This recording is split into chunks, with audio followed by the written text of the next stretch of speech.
السلام عليكم ورحمة الله وبركاته. ازيكم يا حبايبي، عاملين ايه؟ عملنا هريسة الشطة الباردة. هنعمل بقى الحامية معاك اهو. انا جايبة كيلو بس هعمل نصه، مش هعمله كله عشان يبقى ما يبقاش حراق.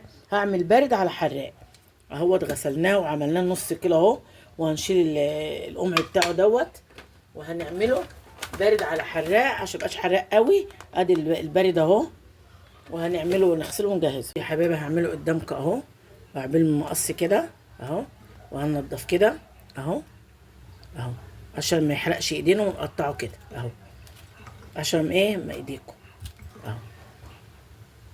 اسهل طريقه، مغسول طبعا ومتنشف. وهنعمل هرسه الايه، الشطه الوسط، يعني ولا حرق قوي ولا بارد قوي. ماشي يا حبايبي، وخلاص الكميه. عايزين تعملوه سليم اهوت، بس دي تشيلوه خلاص اهي كده، مش لازم يتقطع برضه اهو. اه يا حبايبي، هنحط في الحله اهوت. اه يا حبايبي، هنحط البارد عليه عشان ميبقاش حرق قوي، وهنحط عليه ميه سخنه جامد اهي عشان يغلي بسرعه. وهنسيبه بقى كده يغلي، يستوي شويه. اهي يا حبايبي اهي استوت اهي، وفيها شويه ميه اهوت. هنضربها بقى في الخلاط. اه يا حبيبي، حبه شطه حمرا همت، ما دي حرقه ودي حرقه، بس دي بتديها طعم. وادي معلقتين سكر كبار.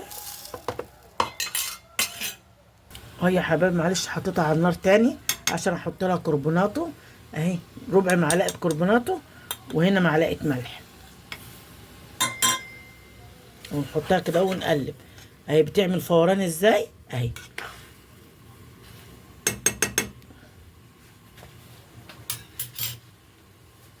اهي يا حبايبي اهي، شايفين الميه بتاعتها والقوام بتاعها اهوت.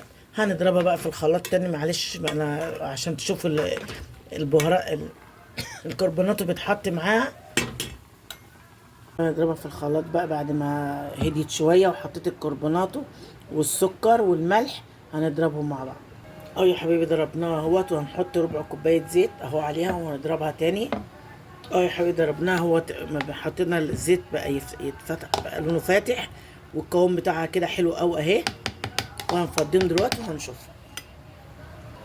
اهو يا حبايبي اهو، شايفين القوام بتاعه اهو، واهو عبيه في البرطمانات، في علبه، وتشيلوه في التلاجة لأي ايه وقت.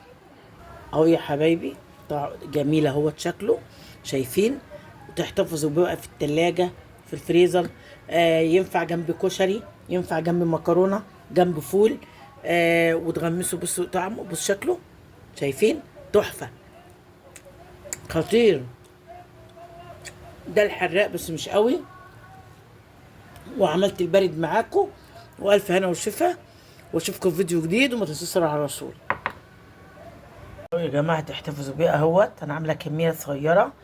وما تنسوش صلوا على الرسول. واشوفكم في فيديو جديد. ما تنسوش بقى اللايك والشير عشان يوصل لحبايبكم زيكم كده.